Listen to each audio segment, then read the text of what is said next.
Muito bem, vamos falar da Copa 2 de julho. Vamos sim. E olha, a gente começa com uma notícia, né? A seleção brasileira sub-15 foi superada nos pênaltis pelo Flamengo por 5-4. Foi agora, neste domingo, jogo disputado no estádio de Pituaçu, em Salvador, e deu adeus à Copa 2 de julho. No tempo normal, as duas equipes empataram sem gols.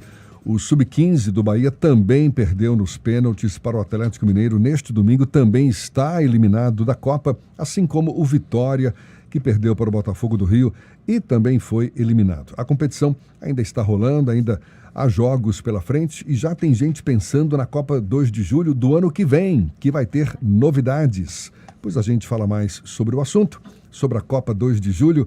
Conversa agora com o superintendente dos desportos do estado da Bahia, Vicente Neto. Conosco aqui no Issa Bahia. Um prazer, Vicente. Seja bem-vindo, bom dia. Obrigado, bom dia, Jefferson, bom dia, Ernesto e aos demais que integram a bancada. Realmente, muita atividade esportiva acontecendo e a meninada mostrando que tem muito talento ainda a explorar. Exatamente. Você, inclusive, já chegou a falar que essa Copa tem chamado a atenção de todo o futebol brasileiro pelo alto nível técnico. Vão surgir novos talentos aí, certamente. No lançamento da 13ª edição da Copa 2 de Julho, Branco, ex-jogador de futebol, campeão do mundo, que coordena as divisões de base da Seleção Brasileira de Futebol, ele soltou uma frase lá extraordinária. Ele disse, olha, para mim é o melhor campo de observação em 2023. Primeiro pelo tamanho da Copa 2 de Julho. Vocês sabem que a maior... Bateu recorde esse ano, não Pois foi? é, a maior Copa Sub-15 do Brasil, 205 equipes envolvidas, não tem nada parecido. Aliás, não é no Brasil, na América Latina, não tem um campeonato Sub-15 com 205 equipes participando ao mesmo tempo. E que vai até quando? Até o dia 13 de julho, serão as finais lá em Pituaçu. Sim. E ele dizia, é o melhor campo de observação que eu tenho para esse ano. A seleção brasileira vai disputar a Copa Sul-Americana Sub-15. Então, eu vou ter aí na minha mão um material humano extraordinário para a observação da minha equipe e, quem sabe, para a detecção de talentos das equipes que estão participando. Olha, e nós vimos comentários, em especial em Pituaçu e no CT do Bahia, de meninos que estão sendo olhados pelas grandes equipes, o que é o objetivo principal nosso, propiciar uma carreira nova, propiciar a realização dos sonhos de muitas famílias que vieram. Vocês contaram o número de equipes e de atletas, e o número de olheiros, deu para saber quantos olheiros estavam aqui? Inacreditável, e com a transmissão e a divulgação que o Grupo à Tarde fez para essa Copa 2 de Julho, é incontável, são incontáveis as possibilidades de você garantir para essa meninada um futuro profissional. O que você já está pensando para a Copa 2 de Julho do ano que vem? Então, nós conversamos com a coordenação do grupo, que trata da Copa 2 de Julho com muito carinho. Nós temos o desafio de manter nesse patamar, foi a maior edição, multiplicamos por 3 vezes o valor da Copa 2 de Julho da última edição. Então, é um patamar realmente elevado de investimento. Você imagina o que é transportar essa gurizada dos 4 cantos da Bahia, garantir alimentação, hospedagem, arbitragem. Custou quanto? Olha, a soma total da Copa 2 de Julho, em torno de 1,5 milhão em números redondos. Nós fazíamos a edição com 500 mil, 550 mil, captamos recursos do governo federal e casamos dinheiro com o orçamento do Estado.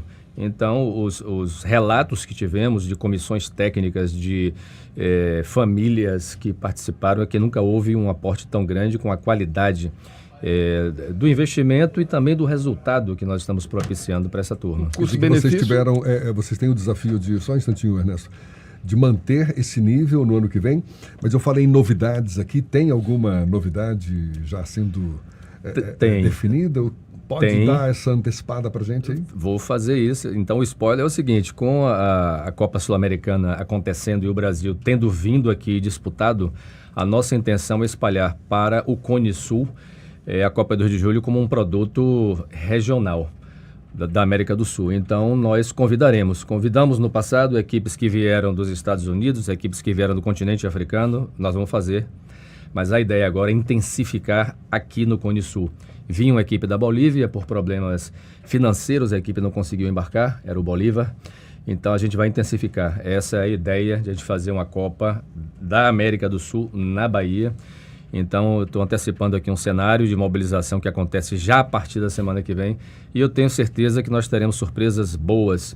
É mais fácil o deslocamento aqui na América do Sul, é mais tranquilo nós termos etapas que são etapas regionais. Então, será uma grande edição, a 14ª edição da Copa 2 de Julho. Que maravilha, Ernesto. Então, Vicente, alguns países, como a Alemanha, por exemplo, têm investido muito na profissionalização das competições das divisões de base, né? De maneira que a turma, quando chega na seleção sub-20, ou mesmo na seleção principal, já carrega, apesar de jogadores muito jovens, na flor da idade, mas já com experiência de competições internacionais, já psicologicamente melhor preparados também, né? A Copa 2 de Julho tem essa perspectiva, ou seja, além de fazer uma grande Copa, mas com uma política mais permanente, até alinhada com a preparação mesmo desses atletas para o futebol local e para o futebol brasileiro? Essa é uma questão central, Ernesto. Esse fim de semana foi um fim de semana de muitas atividades esportivas na Bahia, com apoio da Sudesb. Eu estava no Campeonato Pan-Americano de Judô, que nós trouxemos para a Bahia, tinham 8 países representados no final de semana, e o presidente da confederação chamava atenção para esse aspecto, que nós estamos investindo numa faixa etária no futebol, que é aquela fase pré-contratual. Muitos clubes apostam nessa fase, muitos clubes deixam numa situação, vamos dizer assim, secundária. A Copa 2 de Julho é uma espécie de alerta para a importância desta fase na preparação dos atletas. Não tem clube formador que não tem uma base forte. Então, a própria lei que instituiu o clube formador, ela estimula os clubes a investirem aí. Então, nós estamos falando com os clubes sobre este assunto. A Copa é um momento que coroa essa faixa etária, é a maior Copa do Brasil e na Bahia não tem nada parecido.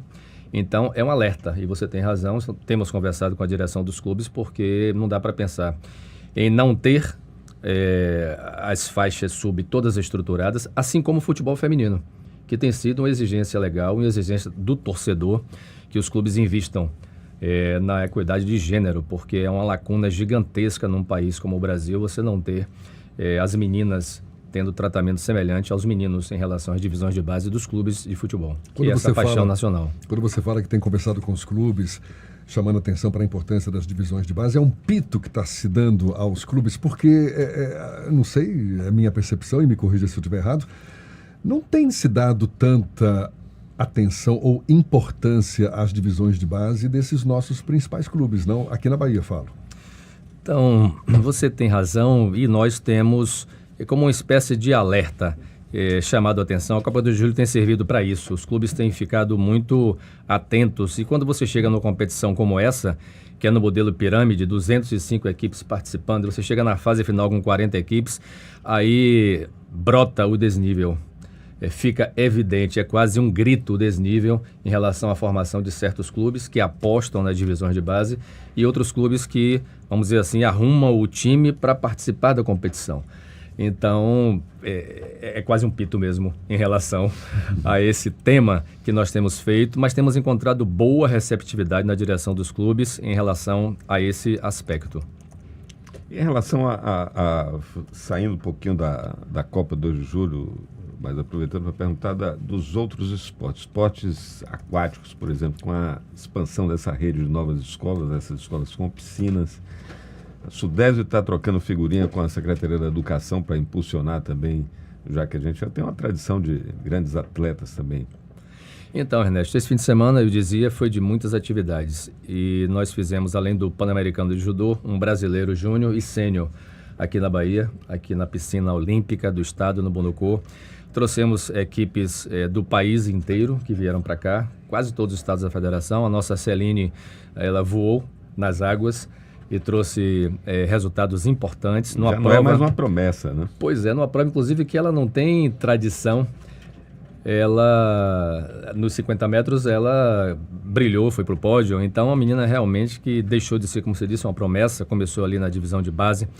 E a menina realmente hoje, eu tenho certeza que além dos torneios nacionais, torneios internacionais.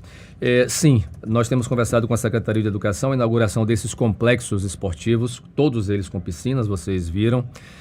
São desafios para a Secretaria de Educação e para a Sudesb também. Apresentamos uma ideia, a secretária Adélia, junto com o secretário Davidson, de ocuparmos esses espaços com o maior programa que a Sudesb tem, que chama-se Esporte por Toda Parte.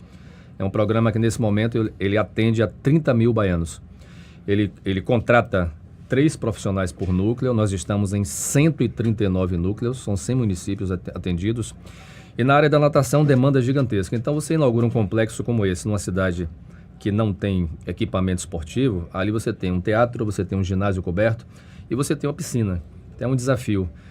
Quem está nos ouvindo sabe quanto caro custa manter uma piscina. Quem tem uma piscina em casa, que tem essa oportunidade, sabe o que sabe, né? Você limpar uma piscina doméstica. Imagine uma piscina com uso intenso para alta performance, que você entra com protetor solar, que você entra. Então, é um custo alto de manutenção, fora os equipamentos, fora a contratação dos profissionais envolvidos, que são muito específicos.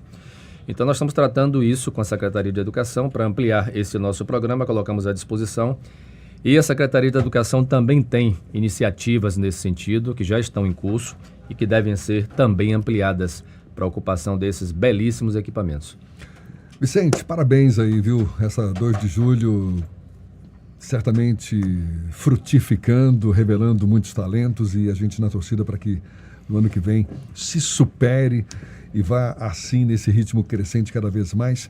A Sudesb é quem realiza a Copa 2 de Julho, Superintendência dos Desportos do Estado da Bahia, e o Vicente Neto, superintendente, que está à frente aí dessa missão gloriosa, conversando conosco. Muito obrigado, viu, pela disponibilidade. Parabéns mais uma vez e até uma próxima, então. Obrigado, grupo. À tarde, amanhã, pela manhã, as partidas das semifinais, e na quinta-feira, pela manhã, nós teremos a final da Copa 2 de Julho com portões abertos. Queremos aproveitar esse espaço privilegiado de comunicação com o povo da Bahia para convidar aqueles que possam estar no estádio poderem assistir a final da Copa 2 de Julho. Muito obrigado. Um abraço forte. Agora 15 para as 9 na tarde, FM.